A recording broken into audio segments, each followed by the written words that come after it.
It's very long journey, yeah, Okay. in my military career. That's I face so many situations. Ini nggak gampang, jadi artinya sampai itu walaupun saya lulusan akademi militer, untuk mencapai posisi perwira tinggi itu ya perlu kompetisi lah. We always enjoy our journey. Jadi kita nggak pernah rasanya menderita. Saya mengikuti, saya juga nggak pernah ngerasa, sampai kadang kita nanya juga, kapan nih kita susahnya ya gitu. Karena kita kemana-mana, meskipun di Gorontalo waktu itu Bapak jadi danyon pertama benar-benar buka batalion yang di pelosok di tengah kebun jagung yang memang oh my god Di bidang militer ya saya mengagumi sosok Pak Soeharto. Pak Harto itu, beliau itu pertama itu adalah pejuang bersenjata. Beliau bagian dari Angkatan 45, yang mana Angkatan 45 itu adalah angkatan yang istimewa bagi bangsa Indonesia. Karena Tuhan melalui mereka menganugerahkan sesuatu yang besar yang namanya kemerdekaan. Nah, beliau itu mengalami dua masa latar belakang militer. Beliau pendidikan Kenil, Belanda, dan beliau juga pendidikan peta. Nggak banyak perwira tinggi Indonesia yang memiliki dua latar belakang pendidikan militer. Pak Harto dua-duanya pernah mengalami itu. Saya siap mendampingi Bapak.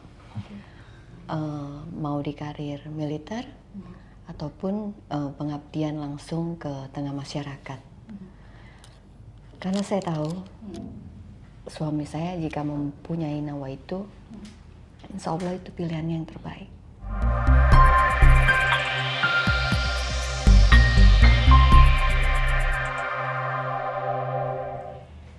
Halo, kita ketemu lagi di program Kabar Tuntas. Dan kalau kita berbicara tentang kesuksesan, setiap individu yang ada di dunia ini pasti ingin menjadi seorang yang sukses. Namun ekspektasi untuk menggapai itu semua pastilah tidak sama setiap individunya. Dan di program Kabar Tuntas kali ini kita sudah kedatangan narasumber yang spesial. Kita tepuk tangan dulu dong untuk Bapak Brigjen TNI Jenderal Pak Dendi Suryadi, SHMH ya Pak ya? Ya. Dan kemudian juga ada Ibu selalu mendampingi di setiap kegiatan Bapak ya? Pasti dong, Pasti. kayak truk gandeng. Kayak truk gandeng, oke. Dan hari ini memang jadwalnya lagi kosong ya Pak ya? Iya. Jadi akhirnya bisa menyempatkan waktu di sini, kita berbagi cerita, kita berbagi informasi juga. Yang hari ini kita sebenarnya mengambil tema tentang Jenderal Dendi Suryadi, Jenderal Bintang Pertama Putra Daerah Kutai Kartanegara. Dan kalau kita berbicara tentang masalah karir ataupun juga untuk menggapai sebuah kesuksesan itu memang konsep dan ekspektasi setiap individu termasuk juga Pak Dendi ini pasti berbeda ya Pak ya. Perjuangannya pun juga tidak serta-merta mulus gitu. Ya. Jadi kemudian bagaimana ketika Pak Dendi sendiri akhirnya memutuskan untuk berkarir sebagai seorang prajurit? Oh ya. Jadi begini, bicara tentang karir militer saya, itu memang saya cita-citakan sejak SMP kurang lebih. Karena waktu itu saya ditinggal wafat oleh bapak saya pada tahun 1983, usia saya masih 14 tahun. Nah, saya anak nomor 5 dari 7 bersaudara, tinggal di Samarinda. Nah, akhirnya ibu saya kan single mother ya, single parent. Terus kemudian kehidupan itu menjadi berubah lah, lebih tough, lebih keras ya. Saya 7 saudara, nomor 5. Dan yang nomor 1, kakak saya yang nomor 1 itu sarjana muda aja belum waktu itu, masih kuliah di UI. Nah, sejak itu kami tentu kehilangan tiang keluarga. Dan ada hikmahnya menjadi lebih concern sama kehidupan ya. Karena kehilangan sosok seorang ayah itu pada usia-usia begitu kan kehilangan yang dahsyat. Betul. Nah, akhirnya kita hidup prihatin, maksudnya sejak nggak ada bapak ini kita harus bagus sekolah dong. Sekolahnya harus bagus. Dan kami memutuskan harus masuk negeri karena pada saat tahun 1993 itu kalau ke swasta akan jauh lebih mahal. Dan kemudian lokasi rumah kami saat peninggalan bapak itu di dekat dengan sekolah-sekolah negeri di Jalan Bayangkara Samarinda. Itu kan ada SD negeri, ada SMP negeri 1, SMP negeri 1. Nah, saya kebetulan sudah SMP negeri 1 dan harus nanti masuk SMA negeri 1 agar tidak ada biaya tambahan transport. Jadi saya 12 tahun SD, SMP, SMA itu jalan kaki semua. Karena letak rumah dekat dengan 3 sekolah tersebut, SD, SMP, SMA. SMP 1, SMA. Tapi sekarang SMP 1, SMA 1 udah nggak ada ya. Bukan di Jalan Bayangkara lagi. Jadi itulah niat pertamanya adalah mencari sekolah yang 100% gratis. Dan pilihan utamanya kebetulan masuk akademi tentara, akademi militer. Jadi setelah lulus SMA itu? Iya. Jadi cita-citanya di SMP, lulus SMA, ya daftar langsung. Daftar AKB di tahun, saya lulus SMA tahun 88. Mbak Lilis lahir tahun 9, Pak. 1 tahun kemudian baru saya lahir. 89. Ya, tahun 89 saya sudah manggul senjata itu. Sudah manggul senjata, Pak? Sudah manggul senjata, artinya sudah mengikuti proses pendidikan militer di Magelang gitu. Oke. Terus kemudian akhirnya ketemu dengan ibu. Belum? Oh, belum. Oh, belum. Oh, masih lama itu ya? Masih lama. Masih lama. Masih belum kenal. Masih belum kenal ibu. Masih kiri kanan lah. Masih kiri kanan. Oh, masih banyak cabang gitu ya. Masih ada sini. Banyak tikungan ya. Masih banyak pilihan gitu ya, Pak ya. Iya. Enggak juga. Karena, belum. Jadi memang saya sampai. Tapi kayaknya memang Bapak bukan tipe-tipe seorang playboy sih, Pak. Setia ya, Pak. Sekali-sekali kita bercanda sama Bapak, boleh ya kan, Pak ya? Jadi boleh kita dong. tegang-tegang terus Iya kan, dong, Pak. hidupnya Iya. bisa ya. Iya benar. Enjoy your life. Iya. Oke, nah kemudian Pak, untuk perjalanan Bapak sendiri hingga kemudian ini kan memang tadi setelah lulus SMA kemudian Bapak mendaftar, terus di 89 itu Bapak sudah bangun senjata gitu ya Pak ya? Manggul senjata. Manggul senjata gitu ya Pak, terus akhirnya sampai di titik saat ini Pak, gitu, prosesnya. It's very long journey, yeah, in my military career. That's I face so many situations. Ini nggak gampang, jadi artinya sampai itu walaupun saya lulusan akademi militer untuk mencapai posisi perwira tinggi itu ya perlu kompetisi lah, perlu seleksi, perlu memantaskan diri. Jadi ya banyak sekali sekolah yang dilewati, banyak sekali seleksi yang dilewati sehingga kemudian bisa mencapai posisi itu. Karena memang perlu persyaratan toh untuk pada posisi dan pangkat tersebut. Nah, di TNI apalagi gitu. Saya kira instansi-instansi yang lain juga menerapkan intinya itu merit system lah. Sistem yang berdasarkan keputusan kompetisi dan kapabilitas orang tersebut. Kemudian mendapat bintang 1 pertama di Kutai Kartanegara. Jadi memang ini bukan bermaksud menyombongkan diri, memang faktanya belum ada orang Kutai. Kutai. Memang di kabar tuntas ini kita selalu berbicara tentang fakta, Pak. Jadi belum ada kebetulan orang etnis Kutai itu yang bisa menjadi perwira tinggi atau jenderal di TNI Angkatan Darat. Tapi di polisi sudah ada.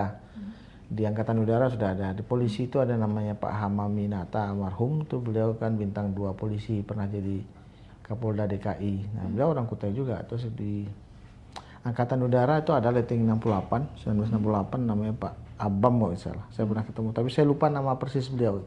Tapi yang jelas itu orang Kutai juga. Nah, kalau di Angkatan Darat kebetulan baru saya, dan saya harap nanti ada juga yang lain gitu. Mudah-mudahan selalu ada regenerasi gitu ya, Bu. Karena apa, Mbak Lilis? Kutai ini kan awal sejarah Nusantara.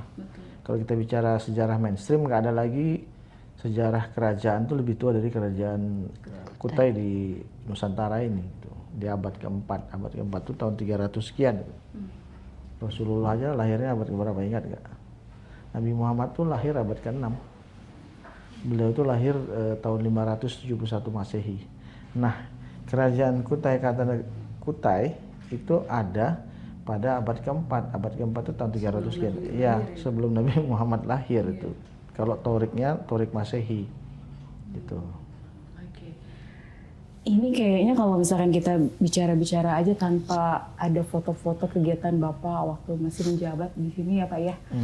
Saya tuh dapat bocoran Pak. Saya dikirim gitu sama seseorang Pak, foto-foto Bapak ini, kegiatan Bapak di karir militer.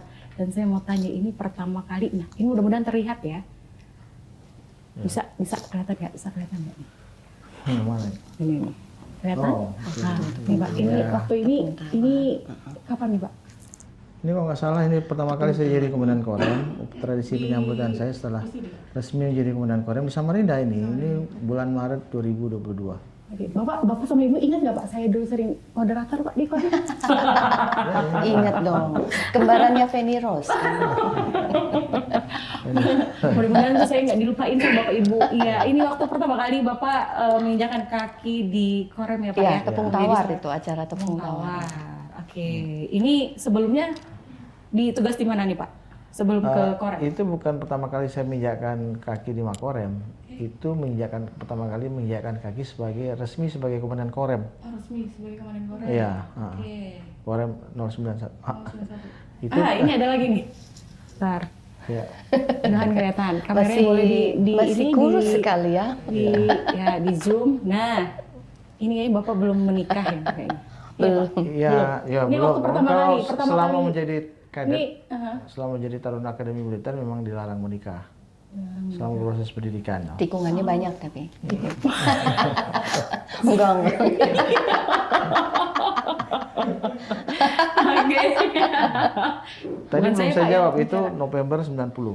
Yang tadi, Ya itu saya Pelantikan Praspai. wisuda jurid namanya. itu bersama Ibu yang tadi? Ya, ibu bersama saya Ibu. datang itu tahun 90. Oke, ini ada lagi.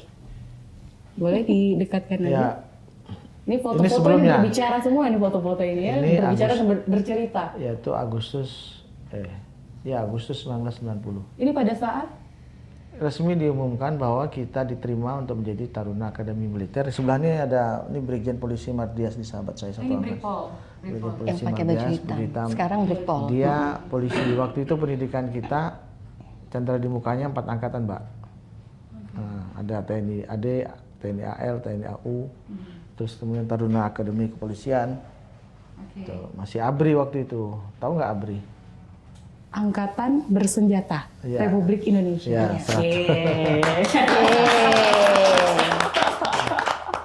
Oke, nah ini dengan Pak Soeharto, Bapak Soeharto, Presiden kita. Ini Ya, ini 24 Juli. Nah, ini pas ya 24 Juli ya? hari ini 24 Juli. 23. 23 hari ini. 23. Besok. Oh, sorry. Itu Gimana kok tanggalnya kita majuin aja? Enggak lah. Jadi ini pada saat momen apa nih Pak? Itu 24 Juli 1993. Saya Prasetya Perwira. Jadi saya dilantik atau mengangkat sumpah yang perintah undang-undang berdasarkan agama masing-masing. Pertama sekali saya resmi menjadi anggota TNI atau anggota Dilantik ABRI oleh pada- Presiden Ya, waktu Soeharto. itu dia presidennya Pak Soeharto.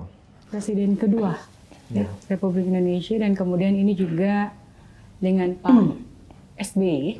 Wah, itu saya komandan Kodim di Tenggarong, komandan Kodim Kutai Kartanegara tahun 2013.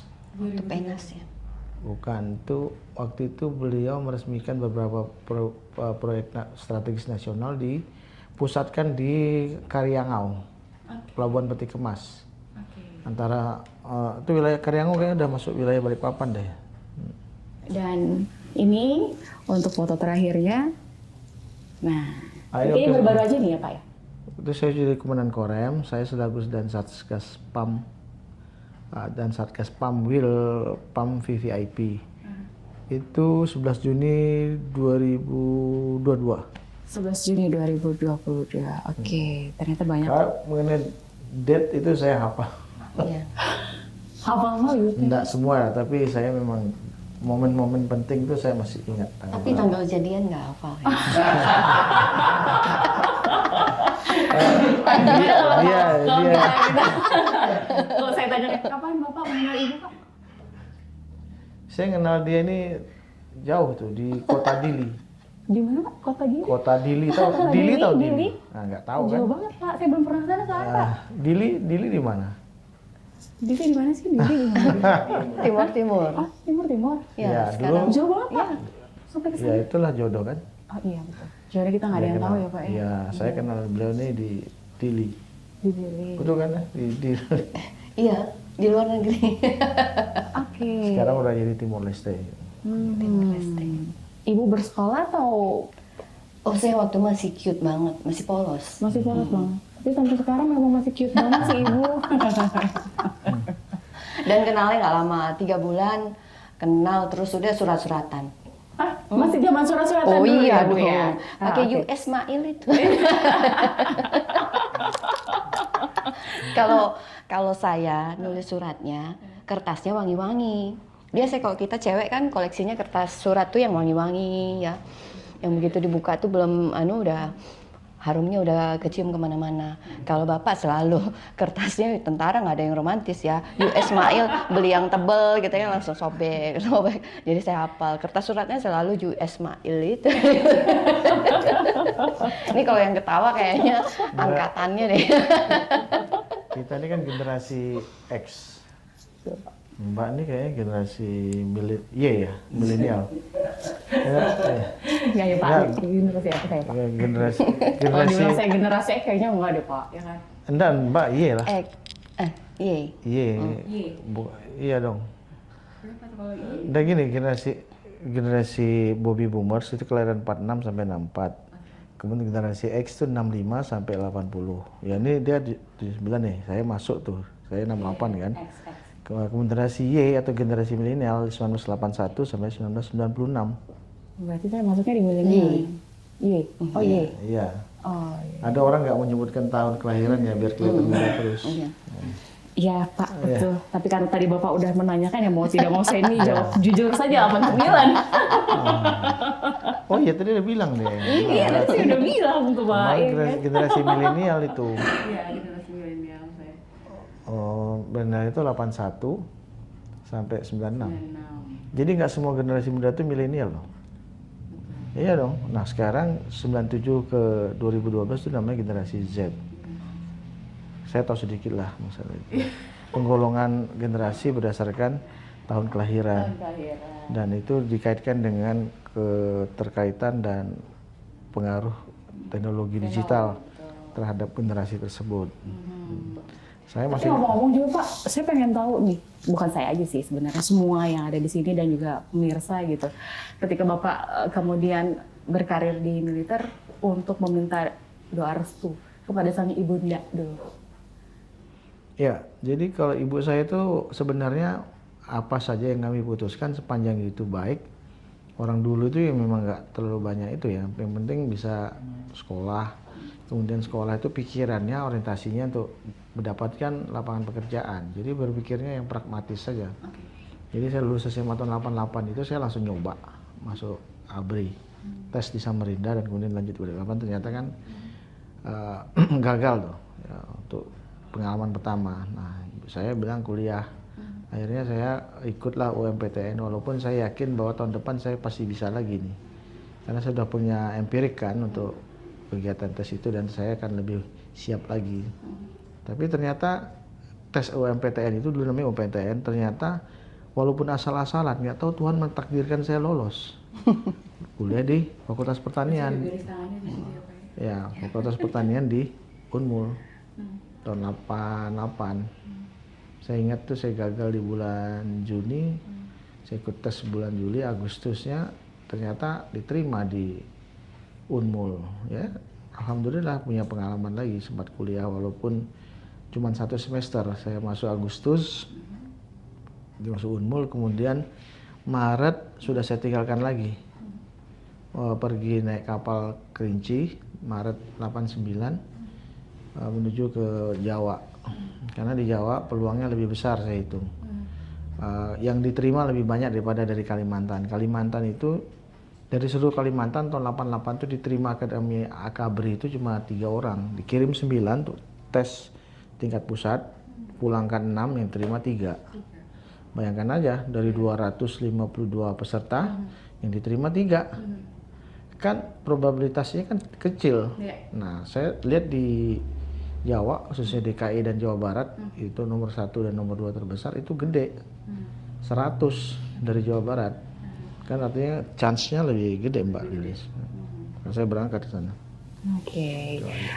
Kita di segmen 1 ini nggak terasa udah 15 menit ya Pak ya. Jadi kalau begitu nanti kita menunggu segmen kedua. Nah di sini ada kopi dan juga ini minuman apa tadi dipesan? Mangga ya? Mango ya. Mudah-mudahan yang suka. Dan ini persembahan Es Cafe. Oke. Es Cafe ini punyanya beliau, Bapak Sukri. Kafenya di bawah. Iya, silakan. Jadi kita jeda dulu Bapak dan Ibu. Silahkan dinikmati. Kami persilahkan. Pemirsa tetaplah bersama kami. Usai jeda, segera kembali.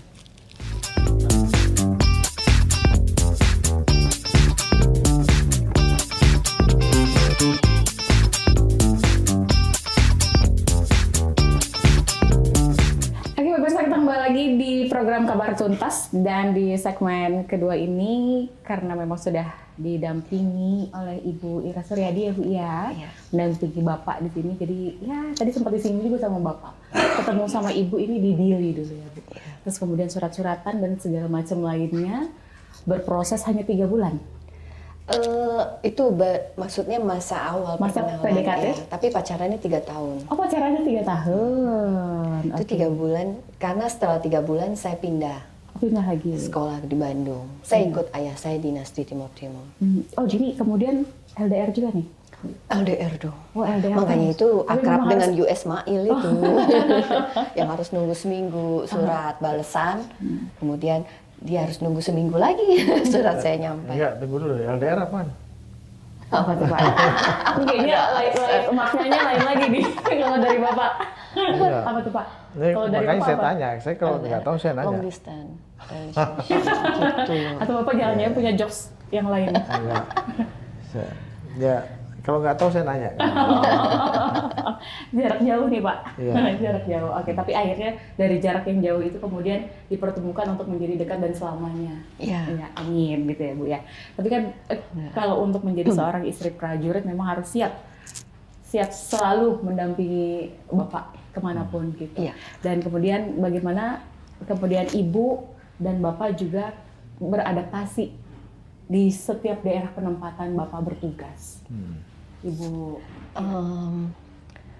Kalau saya perasaan ngikutin Bapak dinas kemana-mana, mulai dari kita pertama kali menikah, kemudian stay di batalion di 521 Kediri, kemudian Bapak harus sekolah, untuk step selanjutnya di Bandung, saya selalu ikut.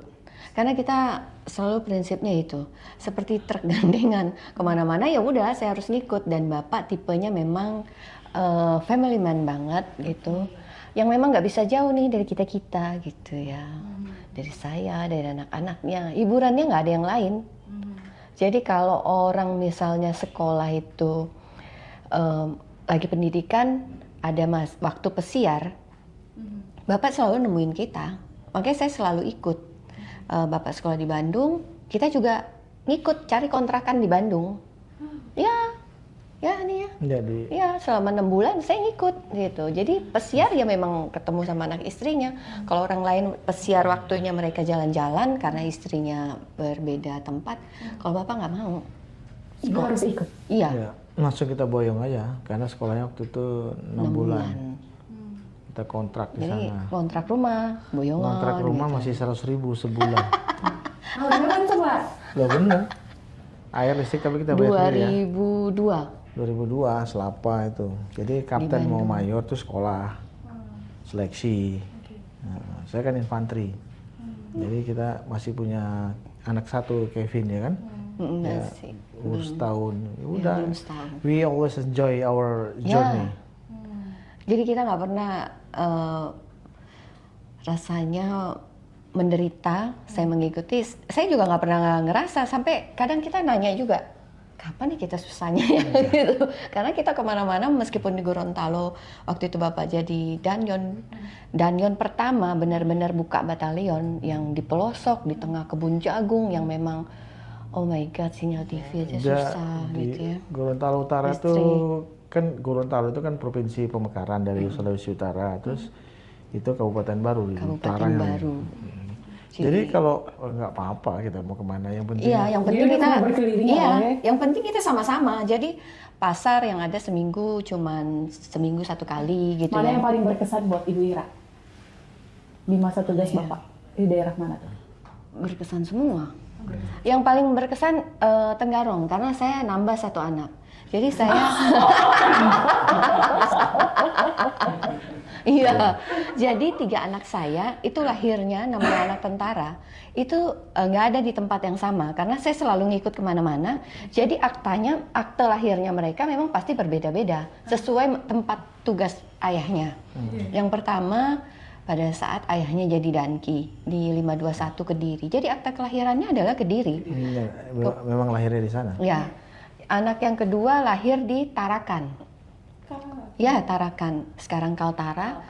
Itu pada saat Bapak menjadi Wadanyon 613 Raja Alam. Dan yang ketiga ini yang paling berkesan. Karena memang satu-satunya cucu nenek. Nenek itu punya 8 cucu dari 7 anaknya itu ya. Hanya anak saya yang lahirnya di Tenggarong. Itu pun direncanakan ini lahir di Samarinda. Lahirnya sebenarnya direncanakan di rumah sakit Samarinda, tapi waktu itu jembatan sudah runtuh. Ini kontraksinya malam hari 2:30. Terus kemudian ndak ada kapal ndak ada. Untuk nyebrang. Jam 3 persis saya 2:30. Dia pecah ketuban dan lain-lain tuh. Tuh kita mau ke Samarinda kan kita menyiapkan rumah sakit AWS sudah janjian sama dokter langsung masuk. Padahal besok tuh HPL-nya memang ada pembukaan atau tidak harus kata dokter masuk rumah sakit. Nah, tapi ternyata malamnya udah kontraksi. Nah saya nyupir sendiri nyari kapal nggak ada sama karena jembatan runtuh. Kapalnya nggak ada. Ini sudah nggak kuat gitu. Saya cari-cari akhirnya ya ke rumah sakit Tenggarong lah. Masih rumah sakit lama Parikesit yang di gedung lama itu. Begitu masuk terus 11 menit. tangan dokternya belum datang. Ditangani sama bidan cuma 11 menit udah lahir. Jadi proses masuk UGD sampai keluarnya bayi itu jadi di medical record tuh tercatat hanya 11 menit mulai dari masuk UGD. Ya itu blessing juga, blessing in disguise. Ya. Itu makanya itu yang paling berkesan buat Ibu Ira ya? Iya, berkesan banget. Dan dia satu-satunya anak saya yang akhirnya bisa merasakan adat yang namanya nek ayun, ya, ya. Secara adat Kutai. Dan waktu itu berkesan kenapa? Saat itu Sultan almarhum ya, Salihuddin II, itu beliau kita undang memang pada saat itu, tapi kita nggak nyangka bahwa beliau berkenan hadir dan langsung memimpin prosesi upacara nek ayun. Itu benar-benar anak saya yang digendong dengan beliau.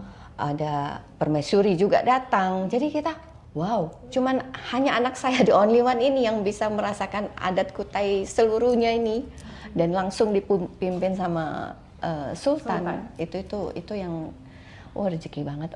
Sudah dinas di kampung halaman ayahnya, di tempat neneknya lahir gitu. Dan dia bisa lahir situ meskipun kita rencanakan mau ke rumah sakit Samarinda, tapi memang takdirnya dia harus rencana. Iya. Takdir Tuhan ternyata jauh lebih bagus. Iya, betul. Dan punya cerita sendiri begitu ya. Betul. Ya. Oke. Dan tadi kan Bapak juga sudah menjelaskan nih kalau tadi Ibu sudah bercerita tentang kesan dan kesan sebagai seorang istri prajurit, di mana Bapak bertugas di situ, Ibu selalu mendampingi dan selalu siap kemanapun Bapak gitu. Dan kemudian Bapak tadi menjelaskan pernah bekerja di Kutai Kartanegara bahkan Kalimantan Timur gitu ya kan ya Pak ya. Terus apa aja gitu yang sudah Bapak lakukan selama Bapak bertugas di Kukar? Sebagai tentara itu kan memang apalagi di komandan kewilayahan ya, seperti komandan Kodim, komandan Korem itu kan juga berkaitan dengan pembangunan daerah, karena komandan Kodim itu counterpartnya kepala daerah, dalam hal ini bupati. Kapolres itu kan juga sama counterpartnya bupati. Ya kita melakukan berbagai hal yang dalam rangka muaranya memang untuk fungsi-fungsi pertahanan ya. Tapi pertahanan ini kan berkaitan dengan ketahanan nasional. Ketahanan nasional itu banyak aspeknya Mbak. Bukan hanya ketahanan secara militer, tapi juga ada ketahanan pangan, ketahanan ekonomi, ketahanan sosial. Yang mana ini sejalan dengan sistem atau doktrin sistem pertahanan kita. Sistem pertahanan kita itu namanya Sishan Kamerata, Sistem Pertahanan Keamanan Rakyat Semesta. Yang mana tentara kita, TNI maupun Polri itu tidak bisa secara sempurna melakukan fungsi pertahanan, tugas-tugasnya di bidang pertahanan kalau tidak melibatkan semua komponen bangsa. TNI dan Polri sebagai komponen inti, kemudian rakyat itu sebagai komponen pendukung. Nah ini spesifik bangsa kita benar ini. Tidak semua negara punya doktrin yang sama dalam bidang pertahanan. Jadi banyak hal, Mbak. Mulai dari bidang ideologi, bidang politik, ekonomi, sosial, budaya, macam-macam. Contohnya di bidang sosial itu kita melakukan ketahanan pangan, terus memperbaiki taraf kehidupan masyarakat yang paling bawah dengan cara membantu tugas pemerintah daerah. Dulu zaman saya kan ada bedah rumah.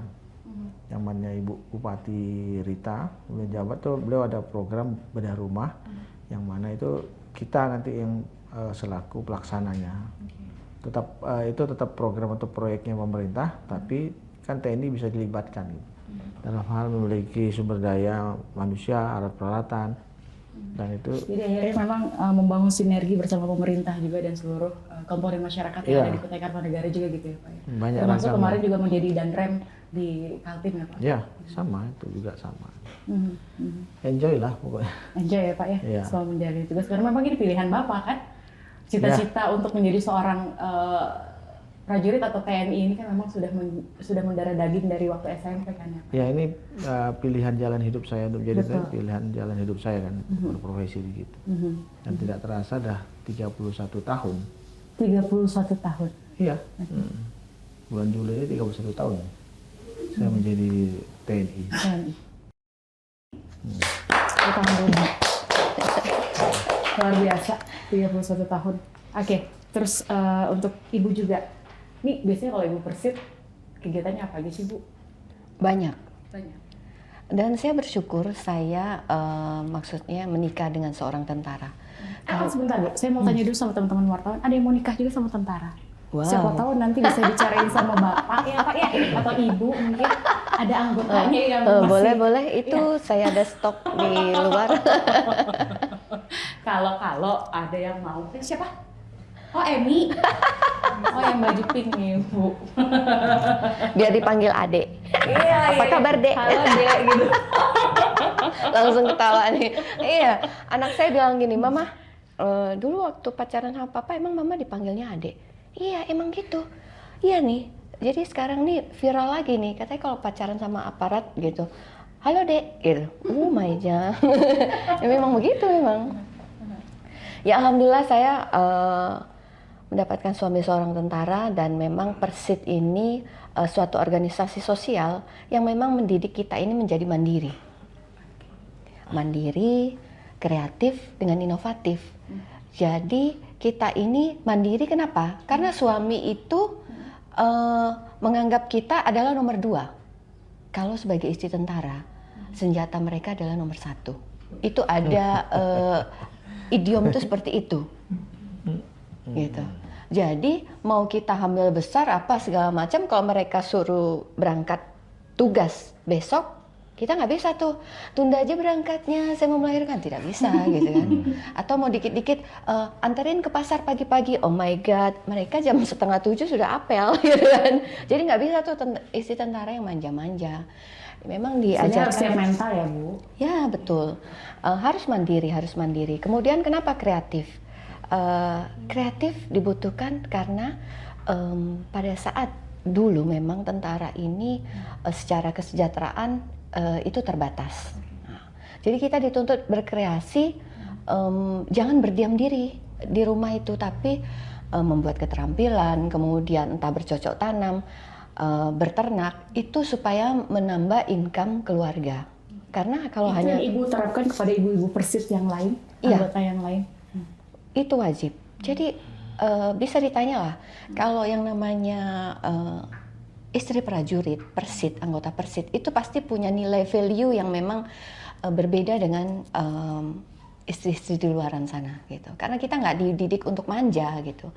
Kreatif ya harus, karena dengan gaji yang terbatas, dengan posisi suami yang bisa meninggalkan tugas kita kemana saja, bisa berbulan-bulan, bisa bertahun sampai setahun gitu. Ibu sampai ditinggal berbulan-bulan, ada perasaan curiga atau cemburu nggak Bu? Tidak ada. Oh, Ibu sayang sebenarnya sama Bapak Bu? Sayang, saya 1 bulan baru menikah, saya sudah ditinggal tugas 10 bulan ke Timur-Timur. Wow. Baru 1 bulan. Jadi 1 bulan setelah menikah? Iya. Terus kemudian langsung ditinggal Iya, tugas. dan saya tidak boleh pulang ke rumah orang tua saya. Waduh. Karena Bapak pada saat itu menjadi Danki, Komandan Kompi. Saya harus stay di batalion sendirian. Jadi saya masih linglung antara ini sendirian gitu dan harus memimpin ibu-ibu yang memang usianya waktu itu sudah di atas saya gitu. Karena anggota Kompi itu ada sekitar 75 orang. Itu rata-rata memang yang sudah senior, sedangkan saya 1 bulan yang masih anak bawang gitu ya. Jadi kerjaan saya dulu nih karena dilarang nggak boleh pulang ke rumah orang tua, terus izin pulang pun dibatasi hanya 3 hari. Sebenarnya boleh kalau ada keperluan yang jelas. Ya, tapi kalau keperluan tidak jelas selama suami tugas kita harus stay ada di asrama. Untuk safety aja sih sebenarnya. Ya, jadi supaya tujuannya apa? Saya pada saat itu baru sadar bahwa memang berat pada saat kita menjadi pemimpin itu, pada saat anggota itu suaminya bertugas, kita punya tanggung jawab yang besar. LDR cobaannya banyak. Jadi memang benar-benar istri tentara itu yaitu disiplin tuh. Kita dikasih kegiatan dari pagi sampai sore, jadi sampai rumah itu yang ada lelah, tidur, tidak memikirkan hal-hal yang aneh lagi gitu. Nah, ini merupakan kisi-kisi untuk menjadi seorang istri prajurit. Langsung dari ibu ya? Iya, dari saya yang sebagai yang sudah mengalami. Memang, tapi mungkin kalau saat ini nggak mungkin beda keras situasi. itu ya, berbeda situasi. Tapi saya masih mengalami persit yang memang ya gitu aja lah. ya, tapi enjoy karena saya ngerasa bahwa dari sana saya bisa tangguh, daya adaptasi saya menjadi kuat, termasuk anak-anak saya. Ya, this is my life ya. Okay. Ini ada lagi foto-foto yang harus kita perlihatkan ya. Nah, ini yang mana nih ya kira-kira nih ya? Ini deh, coba. Tarat. Kelihatan nggak nih? Kelihatan ya? Ini acara apa ini Bapak dan Ibu? Oh, ini di Balikpapan, acara kita kan orang tua asuh dari stunting. Ini program pemerintah untuk mengurangi kasus stunting di tanah air. Oke. Itu kebetulan kan Pak Gubernur kan? Pak Gubernur ya, Pak Isranur nih. Zaman Pak Isranur. Nah, ini salah satu kegiatan dari Ibu ya. Ini. Oh ya, saya concern memang di posyandu untuk anak-anak segala macam. Saya ngerasa posyandu itu adalah ujung tombak. Ujung tombak bagaimana kita melakukan edukasi pada ibu dan balita, termasuk ibu hamil. Tapi saya ngerasa bahwa kader-kader posyandu ini kurang didukung. Makanya kenapa? Kurang didukung dengan fasilitasnya? Iya, dengan fasilitas mereka all out ya. Mereka menjadi kader tanpa ada honor gitu. Ada honor dari pemerintah, tapi tergantung pemerintah daerah seperti Samarinda ini 50.000 1 bulan. Bayangkan aja 50.000. Waktu itu nggak tahu sekarang. Sekarang kayaknya nggak tahu ya masih apa nggak waktu saya dan makanya saya sering kayak makanan tambahan itu bayi selalu saya subsidi. Kita subsidi supaya apa? Ibu-ibu ini rajin bawa anak-anaknya ke posyandu. Jadi makanan PMT ini kita gratiskan. Karena ya itu kadang ibu-ibu tuh ya kita tidak tahu latar belakangnya berbeda-beda ya. Karena bukan hanya dari istri tentara itu. Karena kalau kita posyandu kita yang di Korem itu termasuk dengan lingkungan umum. Untuk mengganti PMT 5.000 aja kadang ibu-ibu tuh agak keberatan. PMT itu makanan tambahan ya, gitu. Jadi saya selalu bilang untuk PMT tiap bulan saya subsidi, jadi mereka free, paling tidak hanya perlu membawa tenaga nih, anaknya dibawa sana, ditimbang, dipantau kesehatannya segala macam. Ya paling enggak itulah salah satu upaya membuat generasi selanjutnya ini bisa lebih bagus, lebih baik, stunting kita bisa berkurang. Angkanya gitu. bisa menurun gitu ya Bu ya. Oke, itu salah satu bentuk upaya dan juga perhatian dari Ibu Ira Suryadi terhadap program-program yang memang sudah dilaksanakan pada saat itu, pada saat bertugas. Dan seperti biasa kita harus jeda dulu, boleh dinikmati kembali kopinya, mangganya ya tadi ya. Oke, kita kembali usai jeda berikut.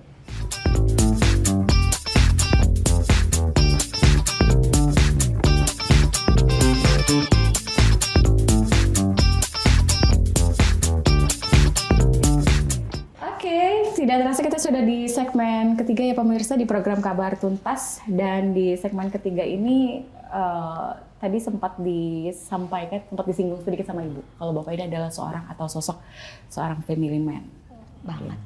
Nah,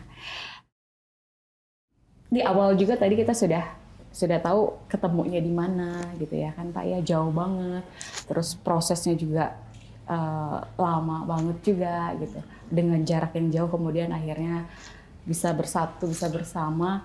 Di setiap pengabdian Bapak bertugas dimanapun, Ibu juga selalu mendampingi, dan cerita kesan yang sangat luar biasa pun juga ada di kehidupan Ibu dan Bapak gitu. Dan saya juga pengen tahu dari Bapak sendiri, apa yang sebenarnya membuat Bapak senang atau suka dari Ibu? Apa yang membuat Bapak pertama kali jatuh cinta dengan Ibu? Nah ini saya juga nggak tahu loh, ini beneran. Serius saya pengen denger ini. Jujur aja. Saya pengen tahu nih Pak. Ini mau jujur atau? Bapak harus jujur Pak. Agak gombal dikit lah. Agak gombal dikit lah, saya pengen juga digombalin. Jadi selama ini belum pernah digombalin Bu? Apa serius selalu gitu? Jadi saya SMP SMA tuh nggak pernah pacaran ya. Serius Pak? Bener. Betul. Ya kita karena kehidupan sehingga fokus sama Sekolah, sekolah pendidikan. dan menghadapi cobaan kehidupan kan. Oke. Nah begitu sudah jadi taruna, itu kayaknya nilai tawarnya makin tinggi kan. Apalagi Mulai ya Pak. kemudian jadi taruna nggak berani juga, banyak yang bisa menggagalkan kita kalau kita melanggar secara susila. Nah begitu jadi letnan itu akan lebih longgar lagi, karena sudah bisa menikah kan. Tapi selama pendidikan kan nggak boleh nikah. Jadi saya usia udah letnan 2 itu udah 20-an kan, usia yang matang sebenarnya untuk berkeluarga dan lain-lain. Ya itulah tadi, memang jodoh itu separuh istrinya Tuhan ya.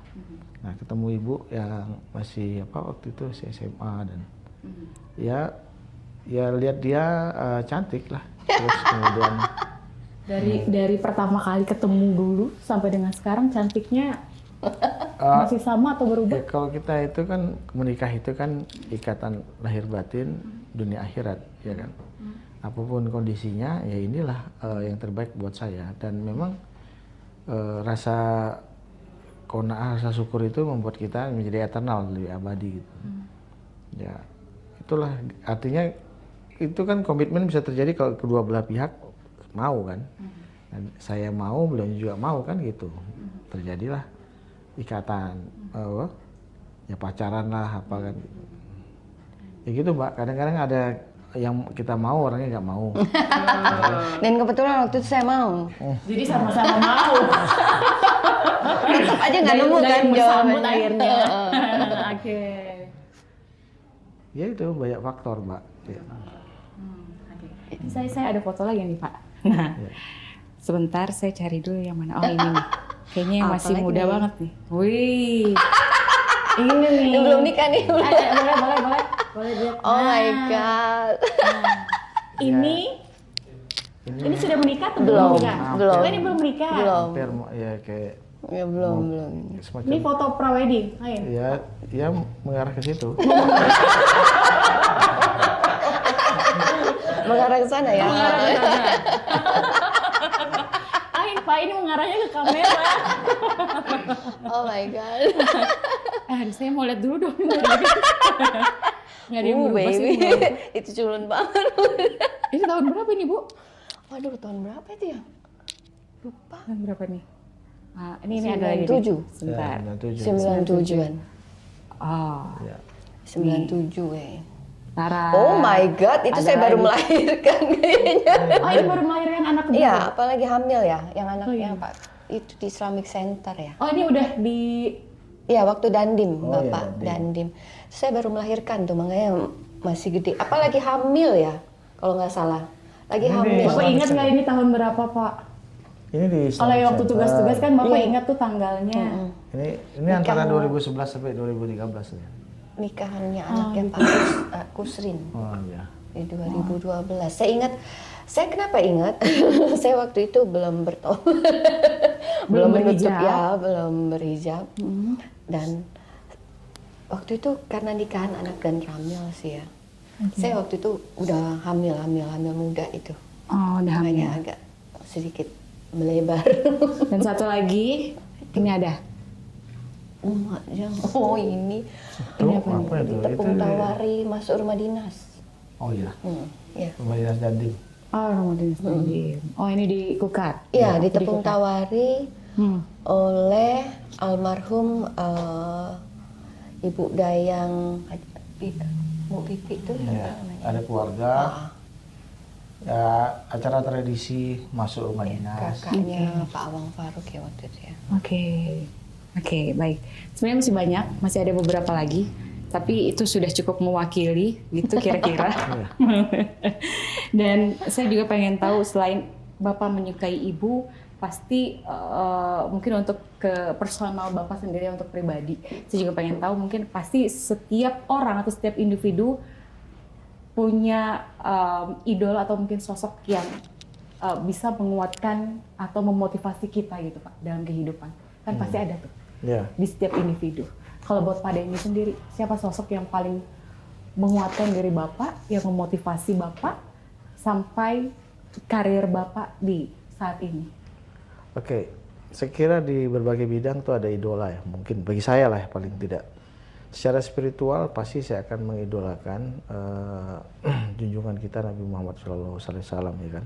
Sosok sempurna manusia yang ada di alam jagat raya ini. Tapi kemudian di bidang yang lain, di bidang militer ya saya mengagumi sosok Pak Soeharto. Alasannya, kalau saya boleh tahu.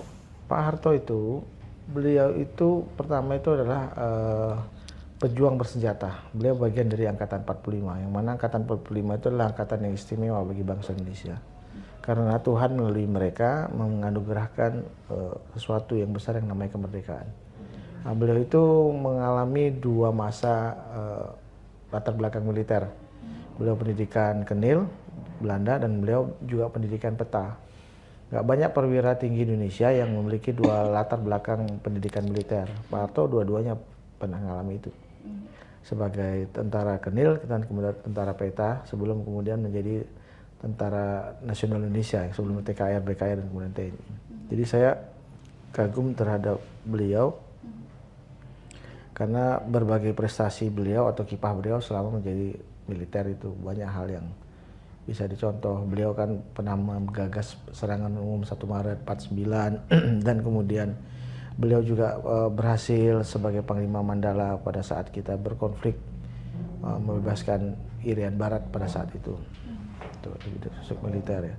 Kemudian di sosok yang lain lagi saya ini menyukai beberapa olahraga. Salah satunya tinju. Ya walaupun saya bukan petinju tapi saya senang gitu karena saya menyukai. Tapi pernah coba olahraga itu? Oh, di Akademi Militer kami pernah dikenalkan olahraga itu tinju. Saya menyukai Muhammad Ali. Ya. Karena masa-masa saya kecil saya sudah tahu itu. Sudah nonton. Itu hitam putih kan, kalau Muhammad Ali main itu sekolah libur itu waktu itu, nonton semua. Tahun 70-an. Nonton idolanya ya Pak ya? Iya, saya kira beliau kan memang banyak dikenal. Kalau bicara tinju ya nggak lengkap kalau nggak bicara Muhammad Ali kan. Ya banyak idola yang lain, apalagi di bidang apa lagi? Kehidupan. Ya. Kehidupan? Kalau kehidupan, Kalau istri sudah pasti lah ya ya kan? orang tua saya lah. Orang tua. Ya sosok perempuan yang tangguh. Ya, alhamdulillah sampai sekarang saya masih punya ibu. Usia ini, ibu saya udah sepuh secara biologis, beliau hampir 91 tahun. Gitu, Pak. Mbak kan pasti punya idola gitu. Di bidang musik saya juga punya. Oh iya? Ya. Bapak bisa nyanyi juga? Kalau Bapak bisa nyanyi, saya suruh nyanyi nih Pak. Nah, bayarannya dulu berapa?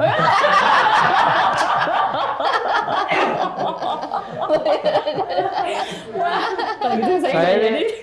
kalau di bidang musik saya ini orang jadul. Saya suka lagu-lagunya The Beatles. Saya hafal The Beatles tuh 4 orang, John Lennon, Paul McCartney, kemudian Ringo Starr dan lupa lagi satunya siapa. Harusnya tadi ada gitar. Saya nggak tahu sih kalau Bapak suka musik. Kalau nggak di segmen terakhir ini Bapak nyanyi gitu kan ya. Tapi ternyata ya sudahlah nggak apa-apa. Ya. Itu tadi ya Pak ya. Boleh nggak Pak ngasih sedikit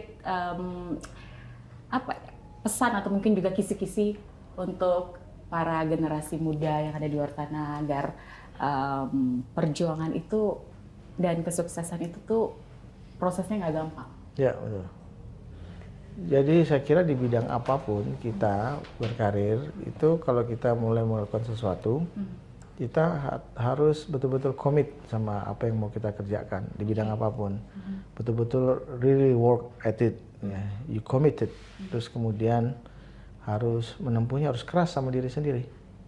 Kita akan jarang mengalami kegagalan kalau kita keras sama diri sendiri.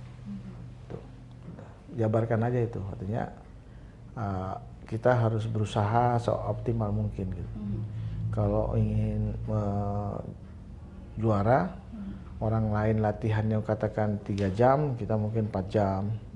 Orang lain belajarnya cuma 2 jam, kita mungkin 4 jam. Ya seperti itulah, harus extra effort gitu. Karena hidupnya bagi saya kompetisi di bidang apapun itu. Jadi dalam Islam itu fastabiqul khairat, itu kan kompetisi dalam hal yang baik, berlomba-lomba dalam hal kebaikan gitu. Tuh. Jadi Konsisten dan komitmen, keras terhadap diri sendiri. ya.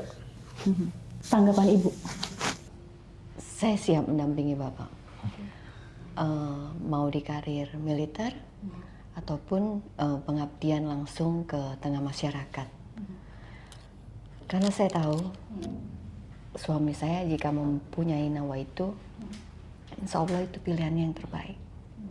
Dan saya rasa nggak ada salahnya ya berkarir sama-sama untuk bermanfaat untuk banyak orang, tapi dengan segmen yang berbeda. Saya rasa insya Allah saya selalu mendukung, setuju, dan Bismillah. Bismillah. Dengan pilihan Bapak. Bismillah, dengan niat yang baik, hasilnya pun juga ikut baik. Iya.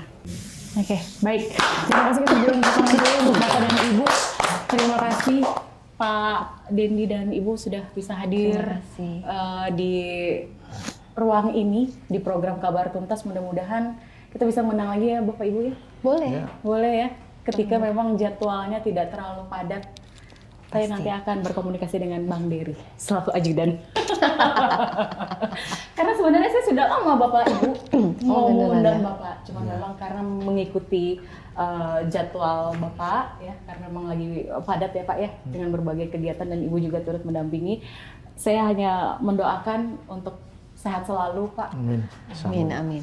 Karena dari sehat itulah kita bisa melakukan apa saja untuk negara ini dan juga untuk daerah ini. Mudah-mudahan kita bisa bertemu lagi dan pemirsa tidak terasa sudah program Kabar Tuntas series Indarti. Sampai jumpa.